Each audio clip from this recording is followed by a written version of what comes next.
그동안 2장 3장에서 지상에 있는 교회를 비춰주시던 그 계시의 그 앵글, 그 관점이 지상에서 천상으로 전환되고 있음을 나타냅니다. 그 점이 1절에 보시면 4장 1절에 보시면 이 일 후에 내가 보니 하늘에 열린 문이 있는데 라고 한 하늘에 열린 문이라고 하는 말씀을 통해서 잘 나타납니다. 2장 3장은 지상에서 벌어지고 있는 일을 보여주고 있습니다. 잘 알고 있죠 여러분. 지금 우리는 전투하는 교회입니다. 그렇죠? 전투하는 교회. 그래서 전투하는 교회와 그 다음에 이제 전투가 끝나고 난 다음에 이제 천상에서의 안식하는 교회 이렇게 둘로 나눠지는데 지금 우리는 지상에 있는 교회입니다. 그리고 2장 3장에서 지상에 있는 교회를 향해서 우리 주님께서 싸워서 이겨라 하고 하는 응원을 하고 있는 모습을 여러분들이 보았습니다. 자, 근데 이제 그렇게 2장 3장에서 지상에서 벌어지고 있는 일들을 보여주셨는데, 자, 그렇다면 이제 3장, 이 4장에서는 하늘문을 여십니다. 하늘문을 여시고, 물론 우리는 그대로 지상에 있지만 하늘문을 여셔서 우리의 관점을, 우리의 앵글을 천상으로 옮기셔서 보여주시기를 원하는 그 계시. 그래서 이 땅에서 우리가 지금 전투하는 교회로 살고 있는데 천상을 열어주셔서 우리에게 지금 천상의 모습을 보여주고 있는 그 계시의 의미가 무엇인가라고 하는 것입니다. 최우선적으로 하늘의 보좌와 그 위에 앉으신 이를 보여주셨습니다. 2절 말씀이 바로 그 말씀입니다. 2절에 보시면 내가 뭐 성령에 감동되었더니 보라 하늘의 보좌를 베풀었고 그 보좌 위에 앉으신 이가 있는데 라고 이렇게 말씀하고 있습니다. 4장에서 보좌라고 하는 말이 5번 죄송합니다. 무려 13번이나 나옵니다. 여기에 4장의 핵심이 있습니다. 보좌. 보좌. 그렇다면 하늘 보좌를 보여주시는 의도가 무엇입니까? 이것은 2장 3장을 통해서 이겨라 하고 7번이나 명하심으로 분발하여 싸우게 된 지상의 교회들을 격려해 주기 위해서인 것입니다. 참 귀중한 이 주님의 방법, 성경이 우리를 격려하시는 아주 핵심적인, 항상 가장 우선적으로 보여주는 방법입니다. 우리의 위로가 바로 여기 있습니다. 우리는 우리가 겪고 있는 어떤 어려움에서부터 우리를 그 어려움을 해소시켜주는 것이 위로라고 생각하지만 성경은 그렇게 하고 있지 않습니다. 성경은 오히려 치열하게 전투하고 있는 우리들에게 그 문을 열어서, 하늘 문을 열어서 천상에서의 우리의 모습, 천상에서의 주님의 모습을 보여줌으로써 여기서 영적 전쟁을 하고 있는, 전투하고 있는 교회들에 대해서 격려를 해주고 있는 것입니다. 자, 다시 한번 1절 2절 말씀을 보실까요? 이 일 후에 내가 보니 하늘에 열린 문이 있는데 내가 들은 바 처음에 내게 말하던 나팔소리 같은 그 음성이 이르되 이리로 올라오라. 이후에 마땅히 일어날 일들을 내가 네게 보이리라 하시더라. 내가 곧 성령에 감동되었더니 보라 하늘에 보좌를 베풀었고 그 보좌 위에 앉으신 이가 있는데 라고 말씀하고 있습니다. 자, 사도 요한은 이리로 올라오라고 하는 음성을 듣게 됩니다. 먼저는 이 감모섬에서 먼저 1장 10절에서 이런 음성, 내 뒤에서 나는 나팔소리 같은 큰 음성을 듣고 라고 말했죠. 그 다음에 2장 3장을 그 음성을 듣고 2장 3장을 지금 기록했습니다. 그런데 4장에서는 처음에 내게 말하던 나팔소리 같은 그 음성이 이르되 이리로 올라오라 하고 이제 하늘에서 말하는 것을 듣게 된 것입니다. 그게 4장 1절의 내용입니다. 사도 요한의 몸이 문자적으로 하늘에 올라갔느냐 아니냐 이런 것은 사실은 이 요한계시록의 말씀을 우리가 나눌 때 중요한 문제가 아닙니다. 왜 그러냐면 이미 사도 바울은 이렇게 말했죠. 고린도서 10장 3절에 그가 몸 안에 있었는지 몸 밖에 있었는지 나는 모르거니와 하나님은 아시느니라 이렇게 말씀하고 있기 때문에 그렇습니다. 중요한 것은 사도 요한의 몸이 어디에 있느냐가 아니라 하늘을 여시고 보여주신 그 하늘의 보좌, 하늘의 보좌를 베풀었고 라고 한 그 보좌가 중요한 것입니다. 보좌. 그래서 여러분 성경을 이렇게 읽을 때에 머리를 붙잡으라고 하는 걸 제가 다시 말씀드립니다.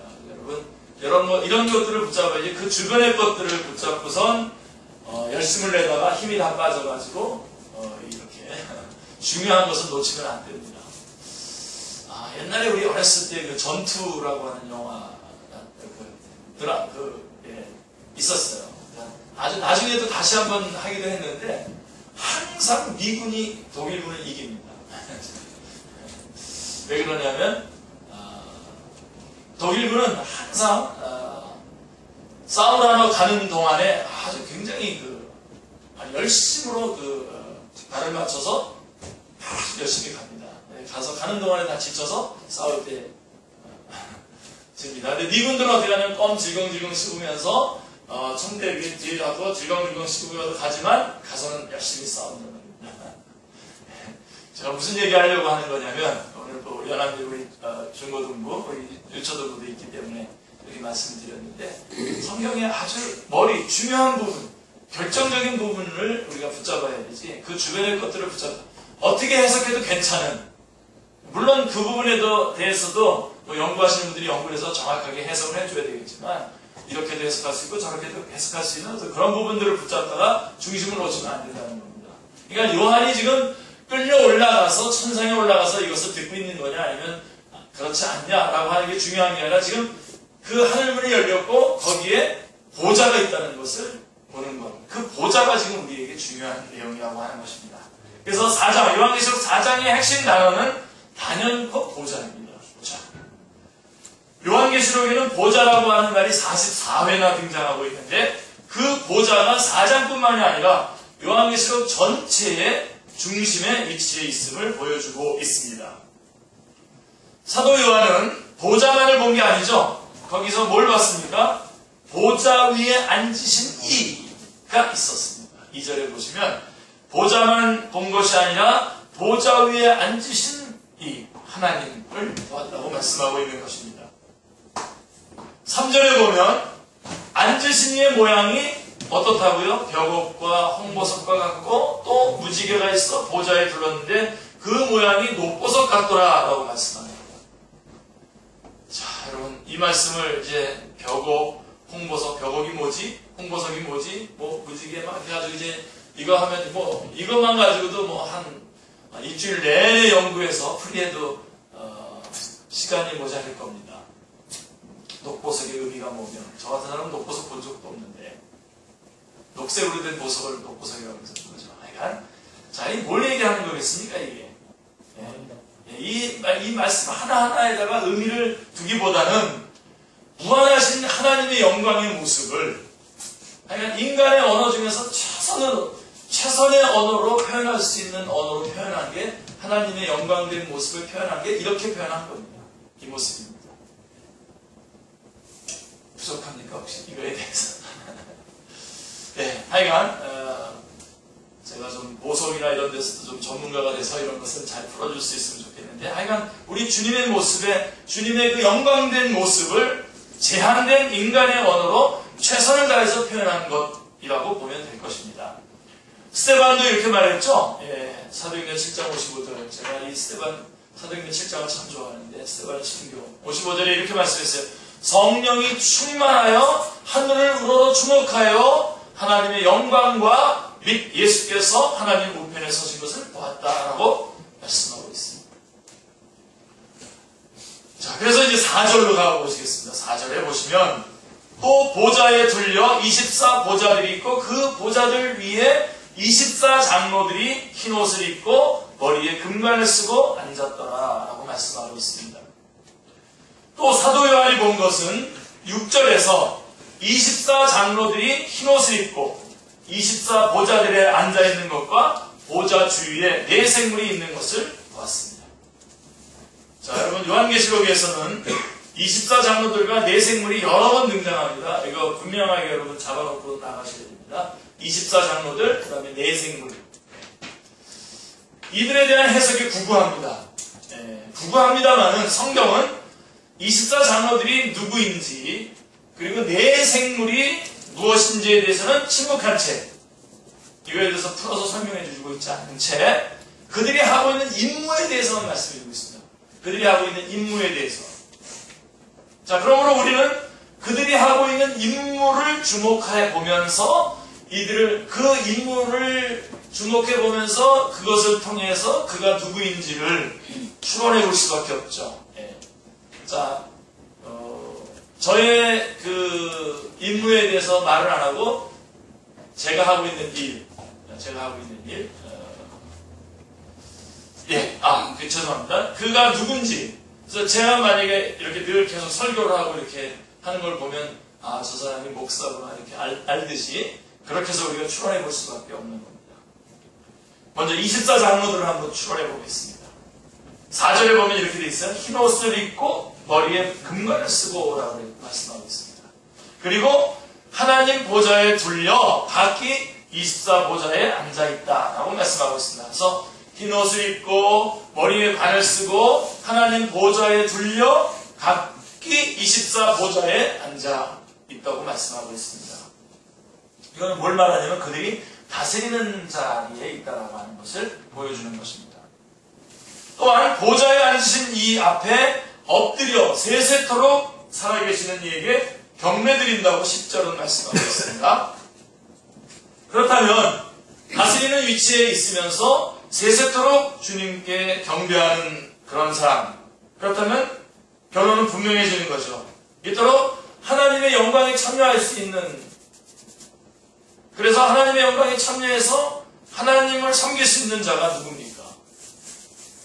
예, 성도들밖에 없습니다. 성도들밖에 없습니다. 예, 요거를 여러분들이, 우리가 얼마나, 동물들, 천사들이 이러한 그 다스리는 위치에 있으면서 동시에 주님을 섬기는, 예배드리고 영광 돌리는 이런 자리에 들어갈 수 없거든요. 어디, 누구에 대한 얘기인가요? 성도들에 관한 얘기. 저는 이 부분에서도 여러분들이 일단은 큰 위로와 하나님께서 얼마나 소중한 우리 자신을 한 사람 한 사람을 얼마나 소중하게 여기는지를 확인하시는 시간이 되시기 바랍니다. 예, 우리는 이러한 자, 그러면 문제는 왜 24장로들이냐고 하는 것입니다. 왜 24장로들이냐? 이에 대한 답을 21장에 나오는 새 예루살렘은 교회를 의미하는 건데요. 새 예루살렘의 묘사에서 찾을 수 있는데, 거기에 12문에는 이스라엘 12자손, 12지파의 이름이 써있죠. 그죠? 12절에. 그리고 12기초석에는 14절에 가보시면 어린 양의 12사도의 이름이 있습니다.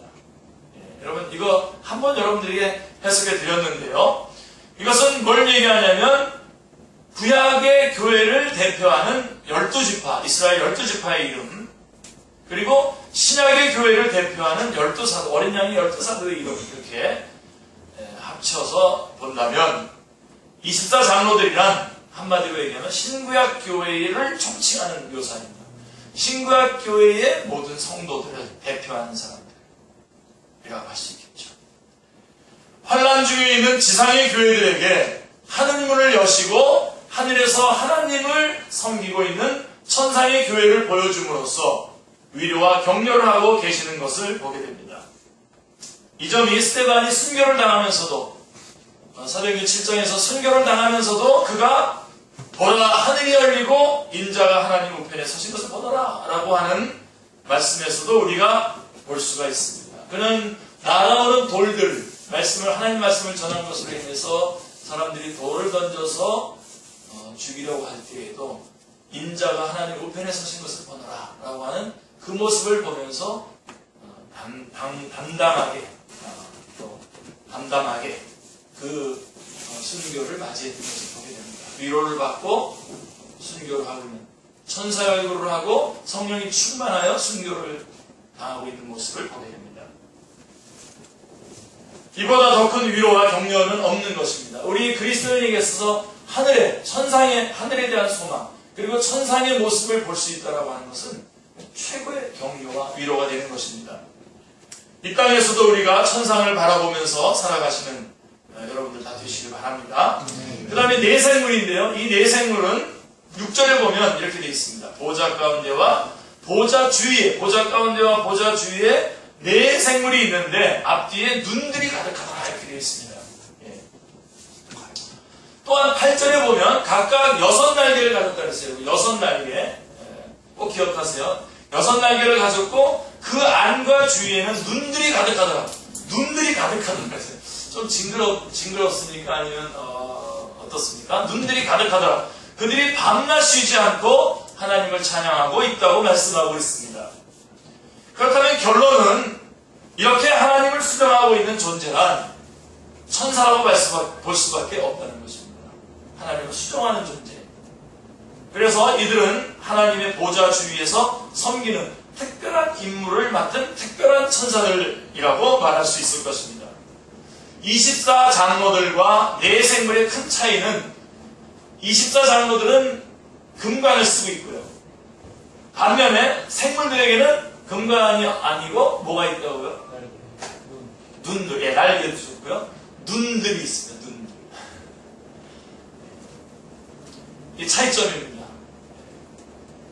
어렵지 않죠? 요한계시록 어렵지 않아요. 바로 여기에 신분과 임무가 특정적으로 나타나고 있는 것을 볼 수 있는 것입니다. 그래서 생물들에게는 금관이 없습니다. 금관이 없는 대신에 하나님을 수종드는 임무를 차질 없이 수행해야 되기 때문에 많은 눈들을 가지고 있어야 했던 것입니다.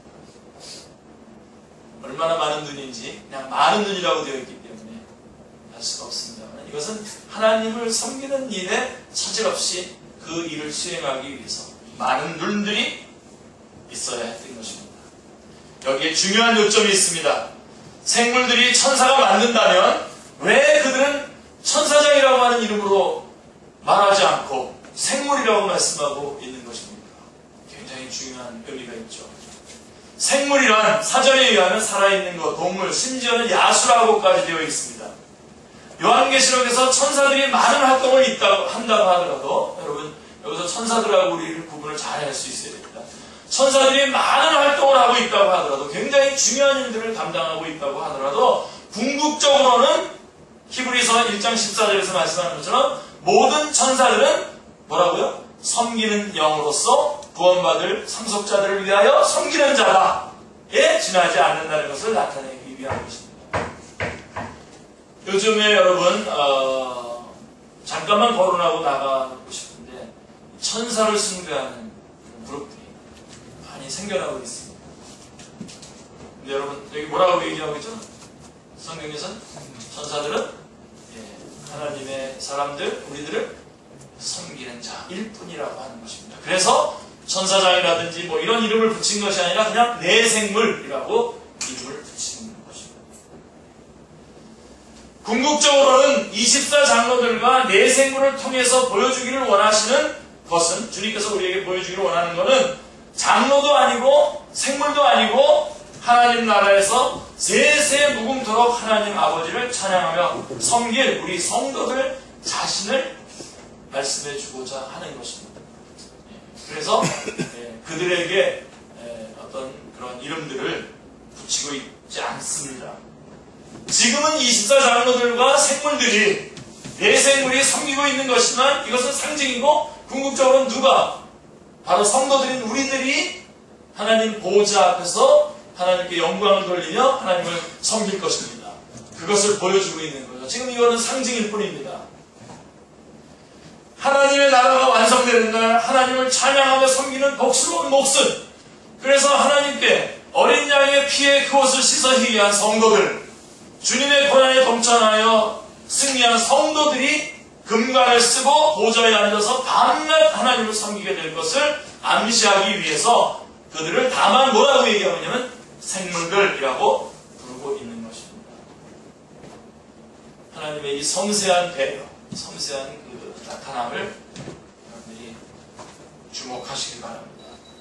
요한계시록 7장 14절 15절을 보시면 이렇게 말씀하고 있습니다. 제가 지난번에 한번 설교했죠? 이는 큰 환난에서 나오는 자들인데 어린 양의 피에 그 옷을 씻어 희게 하였느니라. 그러므로 그들이 하나님의 보좌 앞에 있고 또 그의 성전에서 밤낮 하나님을 섬기며 보좌에 앉으시니까 그들 위에 장막을 치시리니라고. 하나님을 섬기는 몫은 누구에게 있습니까? 성도들에게 주어질 것임을 말씀해주고 있습니다. 그래서 여러분, 우리는 처음부터 끝까지 주님 나라 갈 때까지 이제도 여러분들은 하나님을 섬기고 하나님을 예배하는 것 이외에 그 다른 것 때문에 여러분들이 흔들리시면 안 됩니다. 아멘. 우리는 하나님을 예배하고 하나님을 섬기는 것에만 우리는 걸려 있습니다. 거기에만 우리의 모든 것들이 연결되어져 있어야 됩니다. 만약에 이것 말고 다른 것 때문에 분주하고 다른 것 때문에 여러분 안에서 갈등이 일어나고 다른 것 때문에 여러분들이 어떤 그런 참 쉽게 신경을 하고 있다고 한다면 그거는 주님께서 그런 부분에서 자유하라고 하는 음성이라고 보시면 정확하게 맞습니다. 그게 사랑의 빛 외에는 아무런 빛도 지지 말라고 하는 말씀과 똑같습니다. 로마서 8절에 말씀과 똑같은 말씀. 하나님을 섬기고 하나님을 예배하는 일은 우리들에게만 주어진 몫입니다. 그리고 이 땅에서도 우리가 그렇게 해야 되지만 주님 나라 갔을 때 천상에서도 주님께서 함께하는 그 나라에서 우리는 이 일을 하게 될 것입니다. 특별한 다른 어떤 것. 그래서 여러분 어떤 일들을 벌리고 프로그램들을 만들고 막 그것에 못해서 그것 때문에 전전긍긍하고 막 옥신각신하고 그것 때문에 막 일희일비하고 그러지 마시고 딱 보세요. 예배에 오셔서 예배 드리고 그 예배 가운데서 주신 말씀 어쩌 순종하려고 하다 보면 기도하게 되겠죠. 말씀 순종하려 했는데 여러분 우리가 어떻게 우리 힘으로 순종할 수 있습니까? 기도하게 되겠죠. 기도하려니까 여러분 또 옆에 기도를 부탁해야 될 사람들과 교제도 나눠야 되겠죠. 그게 교회 생활입니다. 그게 교회입니다. 이거 말고 또 필요합니까? 아주 단순하게, 아주 여러분의 인생을 아주 단순하게, 심플하게 정리하시기 바랍니다. 네. 하나님을 섬기는 일은, 하나님을 섬기고 그래서 하나님이 영광 받는 일은 우리 성도들에게서만 받는 것입니다. 성도들의 몫일 뿐만 아니라 성도들을 통해서만 섬겨질 때에 하나님은 영광을 받으십니다. 네. 이것은 우리에게만 주어진 특권입니다. 또 의무입니다. 그래서 교회는 우리 한 사람 한 사람이 교회고 우리가 지금 이 축제교회가 교회인데 교회는 이 일을 위해서만 모든 것을 드려야 됩니다. 이것 이외에 다른 것 때문에 우리가 이 중요한 일을 놓쳐서는 안 됩니다. 네. 축제교회 여러분 우리 다 같이 바로 아주 이제는 뭐 다들 여러분들이 다 구체적으로 일의 현장에서 지금 일하고 있는 분들인데 이 원칙을 놓치고 일하시는 건 저 인정할 수 없습니다. 열심을 내더라도 저는 눈 하나 깜짝 안 할 겁니다. 자기 좋아서 자기 열심히 내고 자기 잘난 척하고 자기 교만 떠는 건데요. 그게. 뭐 그거 누가 필요하다고 그랬어요? 주님이 필요하다고 그랬어요? 뭐가 필요하다고 그랬어요? 예배는 대충 드리고 잠잠거리고 그러면서 이거 한다고 저거 한다고 프로젝트 하고 막 이렇게 해서 막 사람들 눈들 벗고 막 이랬다고 막 쪼고 막 그게 하나님의 일입니까? 딱 하세요. 여러분이 보여주세요. 나는 이런 사람입니다. 하고 나는 하나님 앞에 예배 드리는 사람. 그래서 하나님 앞에 여러분을 보여드리고 다른 사람이 여러분을 볼 때도 저 사람은 예배를 소중하게 여기는 사람. 이렇게 딱 여러분들이 정평이 나요. 예배는 대충 하고 뭐 한가 그러면 막 자기가 무슨 다 된 것처럼 막 사람들 막 뭐라고. 여러분 저희 교회에 많은 사역자들이 있었죠. 최근에 우리 이행남 목사님도 사역자로 계셨어요. 여러분 그 하나님의 일들을 하는 것을 여러분 제가 모르겠습니까? 제가 23살 때부터 교육전사를 하면서 지금까지 계속해서 교회에서 모든 수련회와 이런 거 다 해오고 왔는데요. 저는 그러나 그분들이 부족한 채로 열심히 그렇게 하는 거에 대해서 저는 정말 그분들이 하도록 다 놔뒀습니다. 그러나 만약에 예배와 이 중심을 놓치면 그때는 저는 더 아무 말도 안 합니다. 그때부터 끝나는 겁니다. 사역자일 때 성도라면 모르고 성도라면 그건 제가 끝날 수가 없죠. 제가 섬겨야 되지만 그가 사역자라고 한다면 그래서 여기 우리 사역하시는 분들은 그거 조심하셔야 됩니다. 저하고 아주 가깝게 동역할 수도 있지만 어느 순간 저하고 다 끝날 수도 있어요. 이 부분을 놓친다면 우리 축제교회에 우리에게만 맡긴, 우리 한 사람 한 사람 성도에게만 맡긴 그 일에 우리는 몰두해야 되고 그 일에만 우리는 주님 앞에 걸려 있어야 됩니다. 나머지 것에 왜 우리가 그것 때문에 서로서로를 얼굴을 붉히고 그런 것들 때문에 왜 그 집에 숟가락이 몇 개인지 이런 것들 때문에 왜 우리가 이 일에서 벗어나야 됩니까? 절대로 여러분 놓치지 않습니다. 그래서 아디아포라, 여러분 로마서 14장 15장이 바로 아디아포라라고 하는 거 말씀드렸죠. 그러니까 그거는 그들이 성도들이 알아서 결정하면 결정하는 일들 그냥 그렇게 하면 그 사람은 그 사람이 좋은 대로 하는 거고 이 사람이 좋은 대로 놔두시고요. 그러나 가장 중요한 것은 우리가 예배입니다.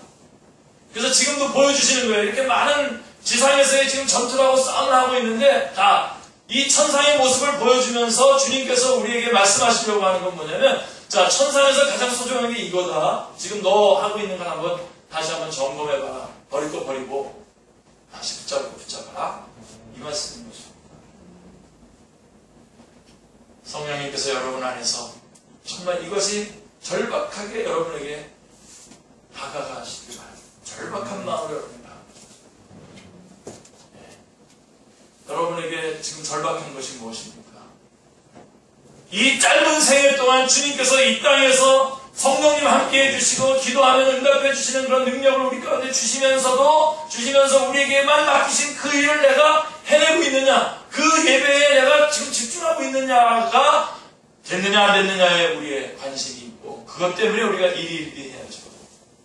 그거가 아닌 다른 것에 그리고 막 그래요. 막 목사님한테 이런 거 하고 있는데 이런 거 와서 목사님 이런 거 와서 하라고 도와달라고 말하는 저 그거 집중할 시간 없습니다. 주님 앞에 예배드리는 이 시간 얼마나 감격해요. 눈물이 막 나지 않습니까? 하나님 주님 저기 이 자리에 임재해 계시고 우리는 주님을 만나서 그거 눈물이 나오지 않습니까? 네. 그분은 우리를 위해서 당신의 아들 예수 그리스도를 보내주신 겁니다. 어린 양 예수 그리스도를 보내주셔서 물과 피를 다 쏟으시고 우리를 구원해주시고 그리고 그분이 간절히 원하는 것은 그 무너졌던 예배를 다시 우리가 하나님 앞에 예배하고 경배하기를 원하는 것입니다. 아멘. 그래서 그 일이다. 자, 천상을 너 지금 싸우고 있는데 지치고 힘들지 모르겠지만 한번 봐라. 우리의 우선권이 뭔지 하나님이 뭐 때문에 영광을 받고 있는지 봐라. 보는 순간 우리는 내가 왜 이 일을 하고 있지? 내가 왜 쓸데없는 내 비전을 세워놓고 그거가 마치 하나님께서 나를 인도하는 길인 것처럼 전전긍긍하고 그 다음에 자기가 생각하는 그 일에 방해가 되는 사람들을 막 미워하고 말이에요. 그러면서 왜 사냐는 거죠. 그게 아니라 보라는 거예요. 주님께서 여러분의 머리카락 숫자도 세우고 계시다는 거 절대로 놓치지 마시고 우리 요한계시록 2장 3장에서 계속해서 7개 교회를 하면서 주님이 하신 말씀은 내가 너희를 안다.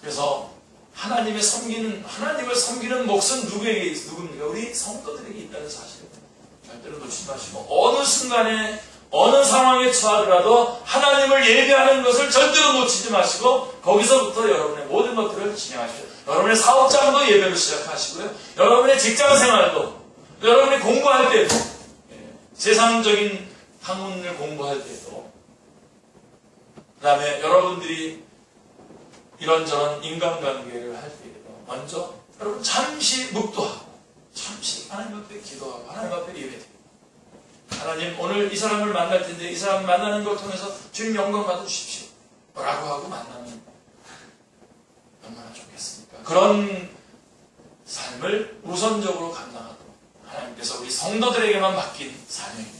아멘. 이것을 놓치지 마시기 바랍니다. 그러면 자 이제 24 장로들을 이제 찬양을 하죠. 네 생물과 24 장로들이 이제 8절부터 11절에 보면 찬양을 하는 내용입니다.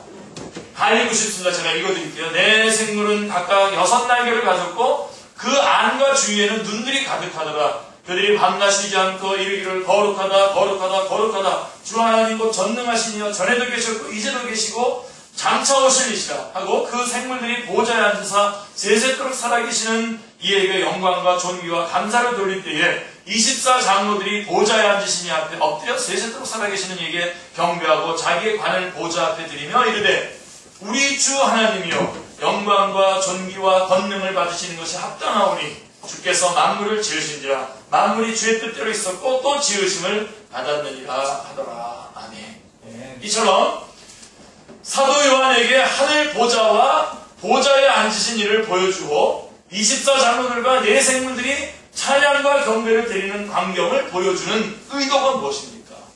지금 이런 그 24장로와 이 네 생물들이 하나님께 영광과 찬양을 돌리는 이 모습을 그리고 하나님의 그 보좌와 보좌에 앉으시는 하나님을 보여주시는 그 의도가 무엇입니까?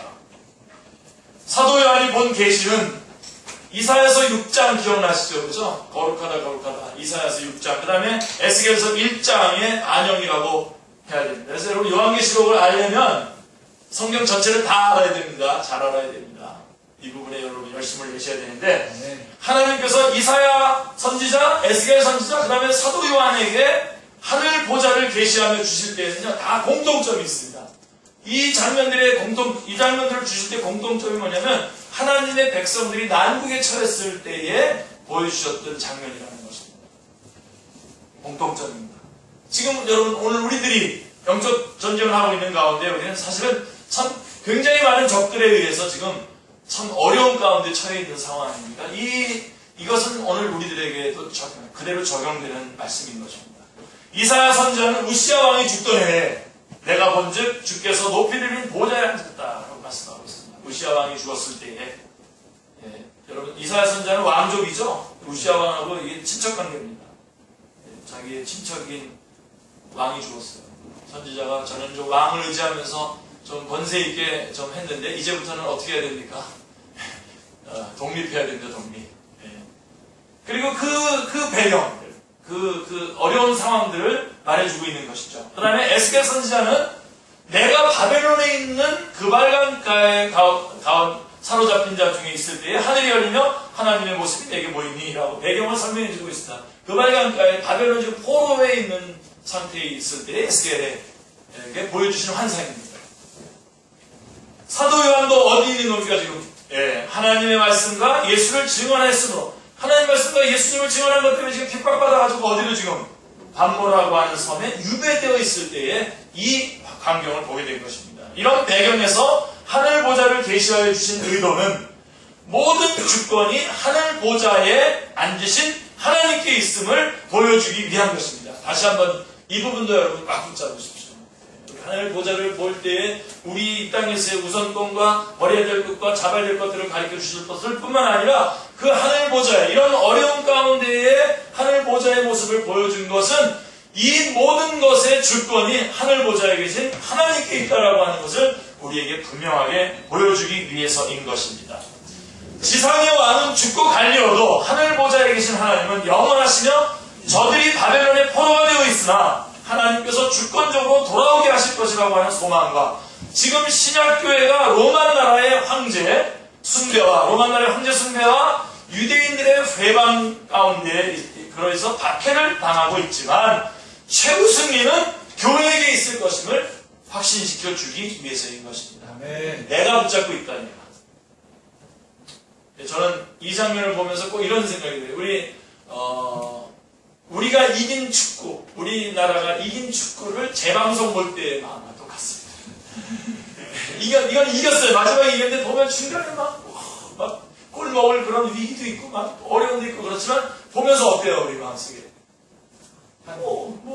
이길 건데 이건 이기는 건데.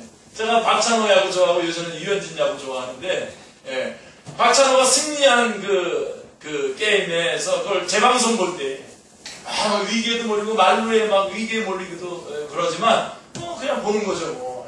껌 씹으면서 보는 겁니다. 왜 그러냐면 이길 건데 이건 저 위기도 넘길 거거든요.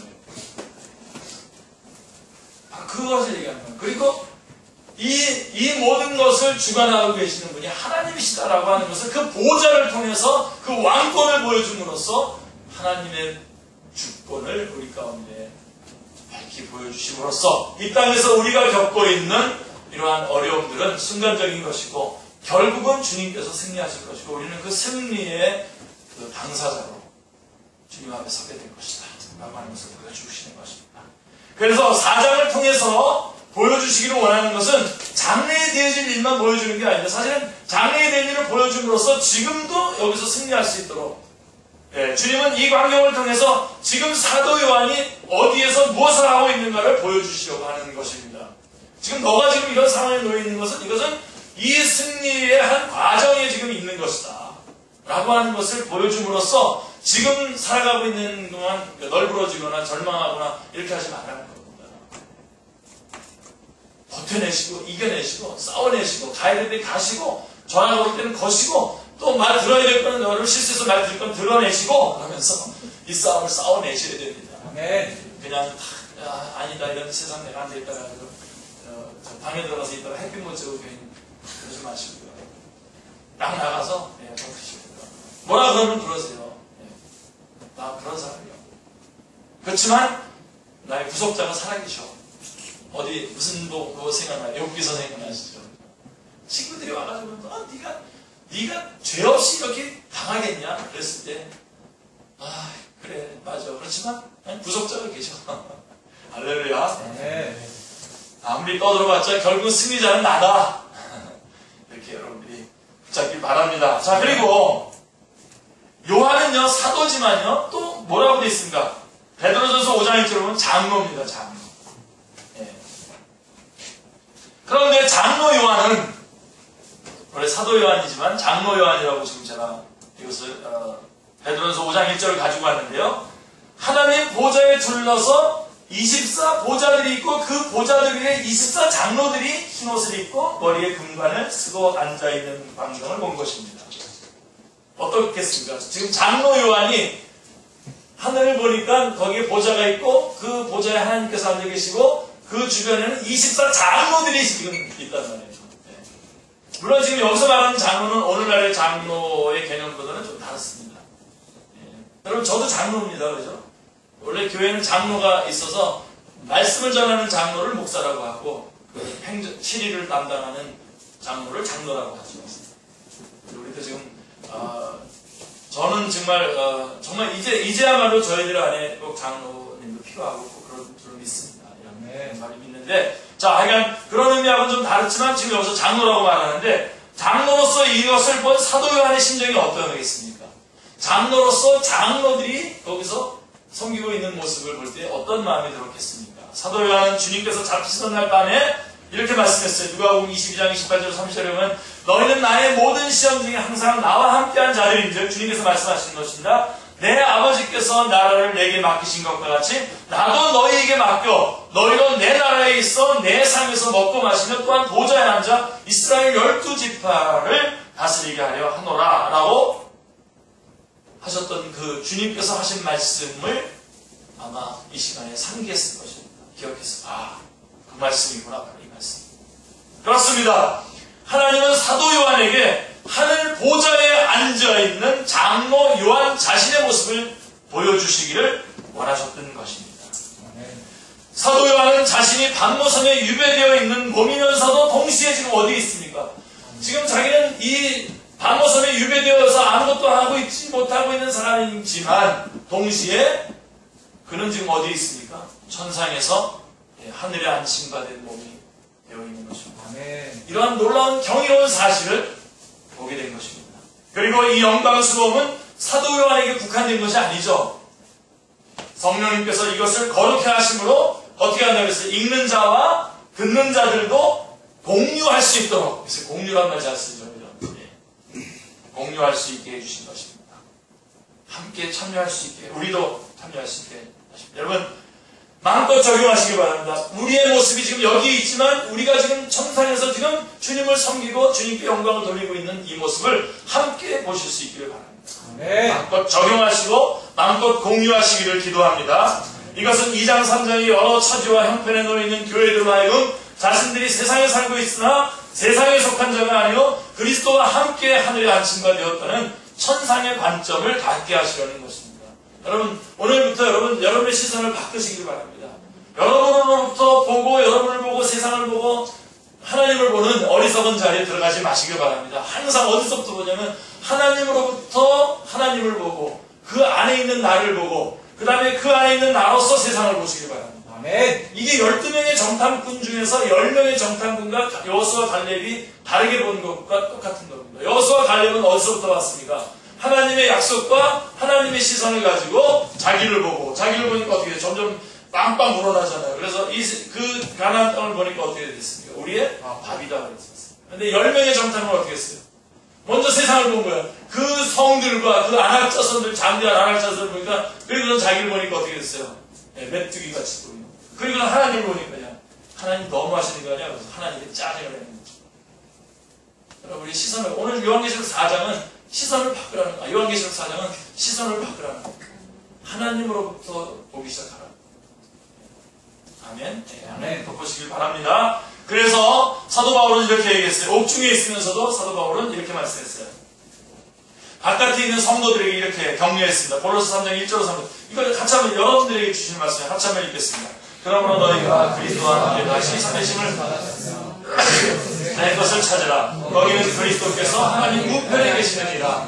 위의 것을 생각하고 땅의 것을 생각하지 말라. 이는 너희가 죽었고 너희 생명이 그리스도와 함께 하나님 안에 주어졌습니다. 할렐루야. 네, 위의 것을 생각하는 겁니다. 시선을 위의 시선을 가지라는 겁니다. 하늘의 시선을 가지라는 것입니다.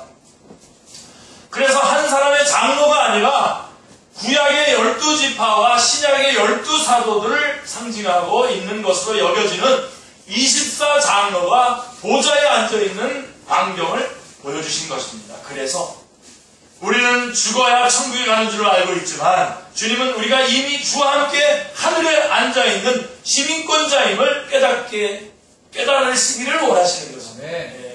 빌립보 3장 20절 그러나 우리의 시민권은 하늘에 있는 자라 거기로부터 구원하는 자고 주 예수 그리스도 기전하니 이런 기전을 암송하셔야 됩니다. 빌립보 3장 20절 그 다음에 에베소서 2장 6절 같은 경우도 여러분 암송하시면 좋죠. 벌써 내가 하늘에 앉혀있다. 또 함께 일으키사 그리스도 예수 안에서 함께 하늘에 앉혀 우리를 일으키셔서 벌써 하늘의 우편에 앉히시니 라고 이렇게 말씀하고 계시는 것입니다. 얼마나 감사합니까? 그래서 여러분 우리는 하늘나라의 시민권이고 우리는 그쪽으로 갈 사람, 그쪽에 하늘나라 임해서 우리가 그 하늘나라의 시민권자인 것을 먼저 여러분들이 확인하시기 바랍니다. 주님께서는 3장 마지막 부분인 21절에서 이렇게 말했어요. 이기는 그에게는 내가 내 보좌에 함께 앉게 하여 주기를 내가 이기고 아버지 보좌에 함께 앉은 것과 같이 하리라 라고 약속하셨는데 바로 4장에서 그 광경을 보여주는 거죠. 3장에서 약속했고 4장에서 바로 그 보좌의 모습을 보여줌으로써 우리에게 위로와 용기를 주시는 것입니다.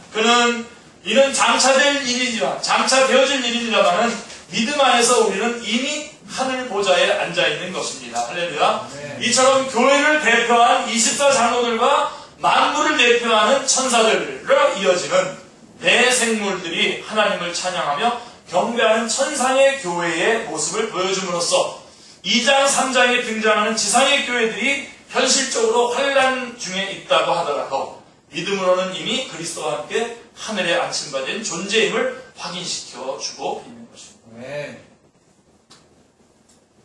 이 점이 내 생물의 찬양을 통해서 나타납니다. 8절에 내 생물들은 거룩하다 주 하나님 곧 전능하시니요 전에도 계셨고 이제도 계시고 장차 오실 이시라 라고 찬송을 하고 있습니다. 네, 우리 이 찬송가 이거 많이 작곡 많이 하셔가지고요. 이거 많이 부르잖아요. 이미 이 부분 가지고 많이 찬양도 많이 나와 있죠. 예. 우리 여기 좀 작곡도 좀 하시는 분들이 좀 하시고 해서 많이 부르자고요. 가사는 나와 있잖아요. 거룩하다 주 하나님 곧 전능하시니요 전에도 계셨고 이제도 계시고 장차 오시리라 찬송을 하고 있습니다. 이것은 이사야서 6장 2절로 4절에서 스랍들이 거룩하다 만군의 여호와여 그의 영광이 온 땅에 충만하도다 하고 찬양하고 있는 것을 반영하고 있는 것입니다. 그런데 이 두 찬양을 비교해보면요 달라요. 뒷부분이 그의 영광이 온 땅에 충만하도다 라고 하는 부분이 이사야서는 이 온 땅이 그 영광이 온 땅에 충만하도다 그렇게 했는데 요한계시록에서는 뭐라고 되어 있냐면 전에도 계셨고 이제도 계시고 장차 오실리라고 변형시키고 있음을 보게 됩니다. 아주 너무나 감격스럽습니다. 이 말씀 여러분. 예. 의도적으로 이렇게 하고 있는 겁니다. 지금 의도적으로 자, 1장 4절에서는 장차 오실 이라고 말씀했고요. 요한계시록 1장 4절. 그 다음에 1장 8절에서도 장차 올 자요라고 말씀하고 있는데 다시 한번 이 점을 강조하고 있기 때문입니다. 왜 이렇게 하고 있습니까? 장차 오실 자라 함으로써 하나님의 나라가 오고 있음을 성도들에게 확신시켜주면서 그 나라가 임하게 될 때에 그 영광이 온 땅에 충만하도다 나라가 될 것임을 나타내기 위해서인 것입니다. 아멘. 그 나라가 지금 오고 있다는 겁니다. 천상의 예배 광경을 통해서 지상의 예배도 어떠해야 마땅한가 하는 것을 각성하게 됩니다. 예. 오늘 이 말씀도 저는 잠깐이지만 여러분에게 강조하고 싶습니다. 제가 이거 세 번 두들기면 강조하는 겁니다. 예. 천상의 예배가 그렇다면 여러분 오늘 우리들의 예배가 얼마나 겸손하고 또 준비되고 얼마나 가장 좋은 것으로 해야 할 것인지를 확인할 수 있는 것입니다. 아멘. 정말 하나님 앞에 겸비한 마음으로 예배를 드리고 있는 것을 보게 됩니다. 예. 뭐 어린아이들처럼 제가 여러분에게 이렇게 하라 그래서 예배 모범을 다 말하고 싶지는 않습니다. 그러나 여러분 이 모습을 보십시오. 자, 어째서 생물들에게 6개의 날개가, 아까 제가 6개의 날개 강조했죠. 6개의 날개가 왜 필요했습니까? 매 생물들에게 날개가 6이나 주신 것은 그 둘러는 자기 얼굴을 가리게, 둘러는 얼굴을 가리게. 하나님 앞에 감히 막 대놓고 들어오는 게 아니에요. 예배할 때. 그리고 그 둘러는 자기의 발을 가렸다 그랬어요. 그리고 그 둘러는 날면서 서로 불러 이르되 거룩하다 거룩하다 거룩하다 하고 하나님을 찬양하기 위해서 6개의 날개를 줬어요. 이거는 이사야서에도 나오고 지금 이 요한계시록에서 나오는 말씀입니다. 이것은 하나님을 찬양하는 자가 취할 수 있는 최대한의 겸비한 모습입니다. 아멘. 이 말씀 붙잡으십시오. 제가 구체적으로 어떻게 하라 이렇게 얘기 안 하더라도 벌써 이 6날개를 가지고 예배를 하나님 앞에 경배하고 있는 이 천사의 모습을 보면 우리가 어떤 모습으로 하나님 앞에 예배를 드려야 되고 또 예배의 삶을 살아야 될 것인지를 여러분들이 스스로 점검할 수 있을 것입니다. 우리 주 하나님은 이렇게 찬양을 받으시기에 너무나 합당하신 분입니다. 예, 바로 여기에 아주 가장 적합하신 분입니다. 합당하신 분이십니다. 또한 장로들이 어떻게 했습니까? 자, 천사들은 그렇게 하나님 앞에 경배했고 장로들은 어떻게 했냐면 엎드려서 경배했어요. 엎드려서. 놓치지 마십시오. 장로들이 엎드려 경배하며 자기의 관을 보좌 앞에 드리며, 지난번에 개혁성경은 보좌 앞에 던지며 이렇게 되어 있는데 다시 잘 번역을 했더라고요. 예, 자기의 관을 하나님께서 우리에게 주시는 그 귀한 면류관을 아니다. 이건 내가 받을 게 아니야. 하고서는 겸손하게 내려서 주님 앞에 다시 돌려드리는 모습을 24장로들이 하고 있는 것을 보게 됩니다. 그래서 여러분 우리가 예배 드릴 때 처음에 무슨 기도합니까? 참회의 기도를 하는 이유가 많고 이거는 개신교 전통입니다. 어떤 분들은 그래요. 뭐 맨날 잘못됐다고 하냐고. 내가 지난주에 한 주간 돌이켜볼 때 내가 별로 잘못한 것도 없는데 그러면서 참회 기도 드리는 사람 혹시 있나요? 속으로 그러면서 얘기하셔야 됩니다. 하여간 다 내가 잘한 것 같아서 결국은 하나님께서 해주신 거예요.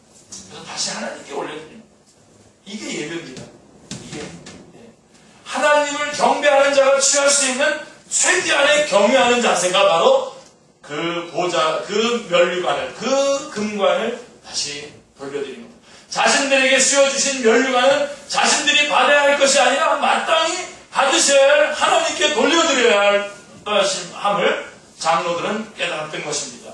우리 주 하나님은 이렇게 경배를 받으시기에 너무나 합당하심을 우리에게 보여주시기를 원하시는 것입니다.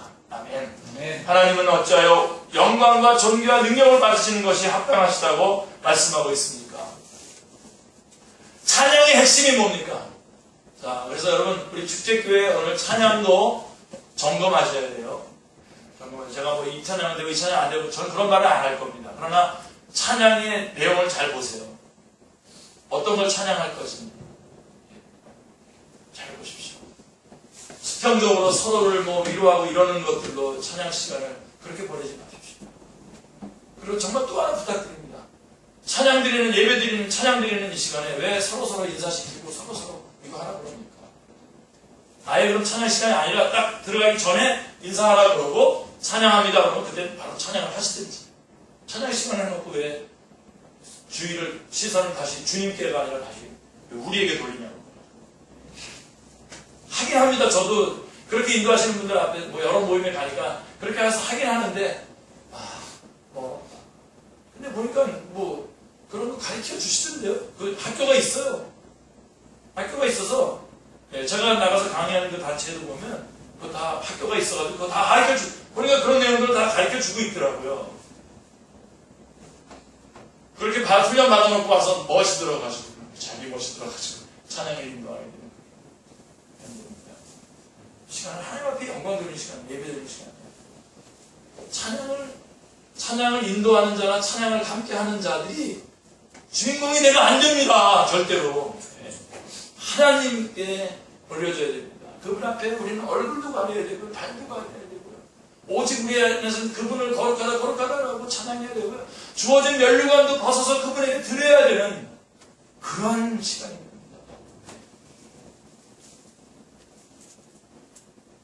젊은 세대들이 이렇게 얘기하면 고리타분한 설교를 한다 그렇게 얘기할지 모르겠지만 고리타분해도 돼요. 고리타분한 게 뭐가 잘못된 겁니까? 옛것을 얘기해야죠. 있는 그대로 말씀을 얘기해야 되죠.